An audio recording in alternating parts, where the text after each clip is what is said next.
दोस्तों, मैं आपके लिए एक और नई कहानी लेकर आया हूँ जिस कहानी का नाम है खूनी हवेली।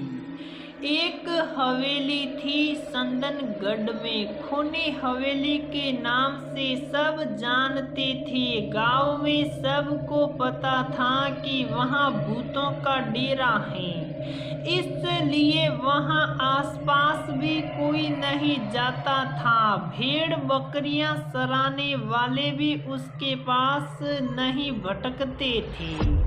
जानवर भी दुबक के भाग आते थे।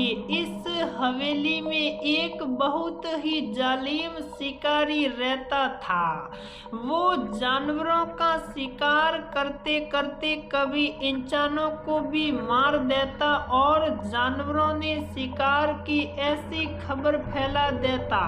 लोगों को जब ये बात पता चली तो सारे गांव वालों ने उसको मिलकर मौत के घाट उतार दिया। लेकिन बात यहाँ खत्म नहीं हुई। उस शिकारी की आत्मा उसी हवेली में वापस आई और उसकी खुद की तस्वीर में जाके छुप गई। जब उस शिकारी के हवेली के हिस्से मांगने वाले उसके रिश्तेदार वहां आए तो उस जालिम शिकारी की आत्मा ने सबको मौत के घाट उतारा और सबके कटे हुए सिर को बाहर रास्ते पे फेंक दिया ताकि सब लोग समझ जाए कि शिकारी अब लौट आया है। इस बात को कई साल बीत गए। अब तो वहां न कोई हवेली थी न कोई शिकारी। इतने साल बीत जाने के बाद सब कुछ तहस नहस हो गया था। बस कुछ पत्थर और टूटी हुई दीवारें उस हवेली की मौजूदगी बता रही थी। लेकिन गांव वालों का मानना है कि जिसकी कुंडली में वो योग होता है वो हवेली उसको नजर आती है। ये बात कहाँ तक सही थी ये तो वो ही लोग जानते थे। हवेली अब तक न तो किसी को दिखी थी न वो डरावने शिकारी का खूनी भूत। अमावस की रात थी। बारिश भी बहुत जोरों की हो रही थी। शहर से कुछ लोग संदनगढ़ के रास्ते शहर जा रहे थे। बारिश इतनी ज्यादा थी कि सामने का कुछ दिख नहीं रहा था। उनकी गाड़ी उस खूनी हवेली के सामने से गुजरी। सामने पूरा अंधेरा था, बिजली नहीं थी। बिजली जैसे ही आसमान में चमक रही थी वो हवेली और भी ज्यादा भयानक लग रही थी। एक बिजली जोर से कड़की। उसकी आवाज से गाड़ी में ब्रेक लग गया। ड्राइवर बोला, साहब वो सामने कोई घर दिख रहा है, वहाँ थोड़ी देर रुक कर फिर सामने चलते हैं। वैसे भी बारिश बहुत ज्यादा है, मुझे गाड़ी चलाने में तकलीफ हो रही है और रास्ता भी नया है। कुछ और परेशानी न हो इसलिए यहीं रुक जाते हैं। सब राजी हो गए तो ड्राइवर ने गाड़ी उस हवेली की तरफ घुमाई। बहुत ही शानदार थी वो हवेली। गाड़ी में 3 लोग थे। गाड़ी से उतरकर सामने पार्किंग में खड़े हो गए थे कि हवेली का बड़ा सा दरवाजा खुल गया। अंदर धीमी सी रोशनी थी और ऊपर सीढ़ियों से एक बुढ़ा सा आदमी हाथ में लालटेन लिए उतर रहा था। उसको आते ही सागर ने पूछा, भैया क्या यहाँ हम थोड़ी देर रुक सकते हैं क्या? बारिश बहुत है और हम यहाँ नए हैं। उसने बिना कुछ बोले सिर्फ तरफ अपनी गर्दन हिलाकर हामी भरी। वो तीनों लोग अपना जरूरी सामान साथ में लेकर बाकी का गाड़ी में छोड़कर उसके साथ हवेली के अंदर चले गए। बहुत ही सुंदर हवेली थी, जैसे बाहर से वैसे अंदर से। दरवाजे के अंदर जाते ही सामने ही सीढ़ियों के पास एक बड़ी सी तस्वीर लगा रखी थी, बड़ी सी मूंछे और हाथ में तलवार और एक हाथ में पुराने जमाने की बंदूक, जैसे कोई महाराजा। रहा नहीं गया तो सागर ने पूछ ही लिया, ये जो तस्वीर है कोई महाराजा है क्या? क्या ठाठ से खड़े हैं? और बाबा, क्या तुम यही हवेली में रहते हो? और वो भी अकेले? वो बुड्ढे ने सागर की आंखों में आंखें मिलाकर कहा, हाँ, ये इस हवेली का मालिक था। कई सालों पहले इसकी मौत हो चुकी है। मैं यहाँ देखभाल के लिए आता हूँ। आज बारिश की वजह से मैं भी जा नहीं पाया। सागर ने फिर से एक सवाल किया, वैसे मुझे ये बताओ, जब हम सब बाहर दरवाजे पर खड़े थे तो हमने देखा कि तुम सीढ़ियां उतर कर आ रहे थे, तो फिर ये दरवाजा किसने खोला? वो बुढ़ा जैसे चौंक गया, लेकिन उसने जवाब नहीं दिया। उसने कहा, चलो मैं तुम सबको कमरा दिखा देता हूँ। वो लोग सीढ़ी से जैसे सामने गए, ऐसा लगा कि कोई उन्हें देख रहा है, बहुत ही गुस्से से। एकदम से सबकी नजर उस तस्वीर पर पड़ी। लगा कि उसकी आंखें हिली थी थोड़ी देर के लिए। शायद सबका वहम था या सच, पता नहीं। वो थोड़े डर गए थे। वो सबको सीढ़ियों के बगल में एक कमरे में लेके गया। वो लोग बहुत थक चुके थे। ड्राइवर गाड़ी में ही सोता बोल रहा था, सो उसको किसी ने नहीं बुलाया। उनको आदत होती है, लेकिन हम तो गाड़ी में बिल्कुल भी नहीं रुकने वाले थे। रमेश, सागर और शिरीष तीनों ने अपना सामान अंदर कमरे में रख दिया। वो इतने थक चुके थे कि लेटते ही आंख लग गई। जगह नई थी, लेकिन बाहर बहुत ठंड थी और अंदर काफी गर्म था कमरा। शायद आधी रात का समय हुआ होगा। शिरीष एकदम से चिल्लाने लगा। बाकी दोनों दोस्त जग गए। शिरीष को कोई सपना आया था। शिरीष बता रहा था कि उसने सपने में उस फोटो वाले आदमी को देखा और वो हम तीनों को मारने आया था। बाकी दोनों को ये मजाक लगा, इसलिए उन्होंने शिरीष को समझा के शांत किया। लेकिन फिर बाद में बिल्कुल वही सपना रमेश को भी आया और सागर को भी। उसके बाद सब डर गए। इतना तो समझ आ गया था कि एक ही सपना सबको नहीं आ सकता, कुछ तो गड़बड़ है। बाहर निकलने के लिए आवाज लगाई तो उस बुड्ढे ने दरवाजा बाहर से बंद किया था। लग रहा था कि सबको जानबूझ के फंसाया गया। अब समझ नहीं आ रहा था कि आखिर क्या करें। डर के मारे सबको बड़ी जोरों की प्यास लग रही थी। साथ में पानी लाया था जो एक ही घूंट में खाली हो गया। खिड़की से बाहर आवाज लगाई, लेकिन कोई जवाब नहीं आया। उनका ड्राइवर उनको सामने दिख रहा था, लेकिन उसको उनकी आवाज जा नहीं रही थी। फिर शिरीष ने अपना मोबाइल उठाकर फोन करना चाहा तो नेटवर्क ही नहीं था। सब कुछ बहुत अजीब सा हो रहा था।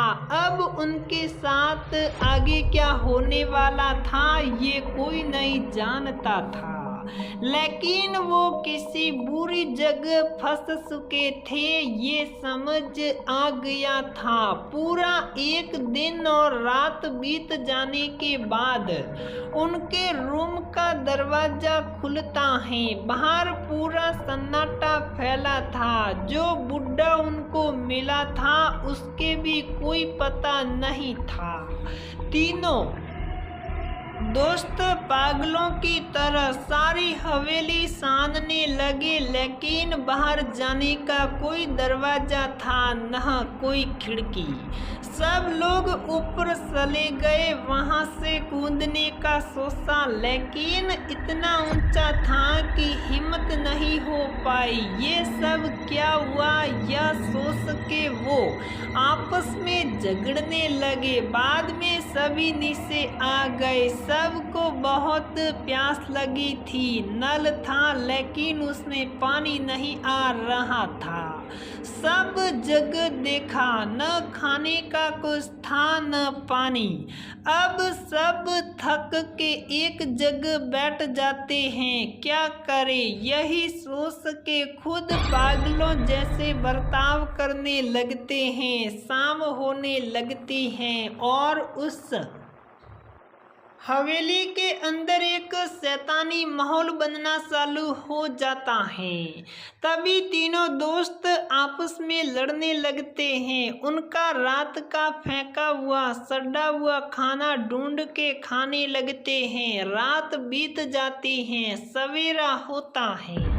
सवेरे सबको बहुत प्यास और भूख लगी होती है। सुबह फिर से सब लोग पानी को खोजते, लेकिन अचानक सागर का पैर सीढ़ियों से फिसलता है और उसका हाथ दीवार से टकरा के खून निकलना चालू होता है। खून देखते ही शिरीष और रमेश जैसे पागलों की तरह खून को साटने लगते हैं। तभी सागर, अरे पागल हो गए हो क्या तुम? क्या कर रही हो? जानवर हो क्या? सागर की बात का कोई ध्यान नहीं देता, लेकिन खून साटने से उनकी प्यास कुछ थम सी गई, लेकिन अब भूख की वजह से जान निकल रही थी। रात हो चुकी थी। शिरीष और रमेश में न जाने शैतान समा गया था उनके अंदर। वो दोनों सागर पर टूट पड़े और उसको काटने लगे। खूनी खेल चालू हो गया था। शैतान ने उन दोनों को अपने वश में कर लिया था। उस शिकारी की आत्मा ने दोनों को सागर का शिकार करने का जैसे आदेश दे दिया था।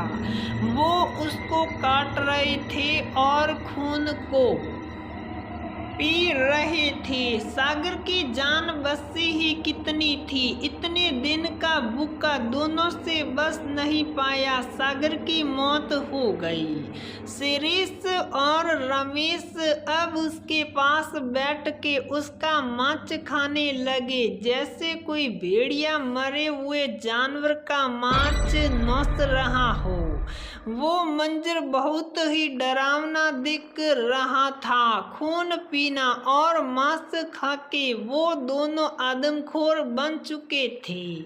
अब दोनों को शांति की नींद आई। सुबह सारी हवेली में सड़े मांस की गंध फैल चुकी थी।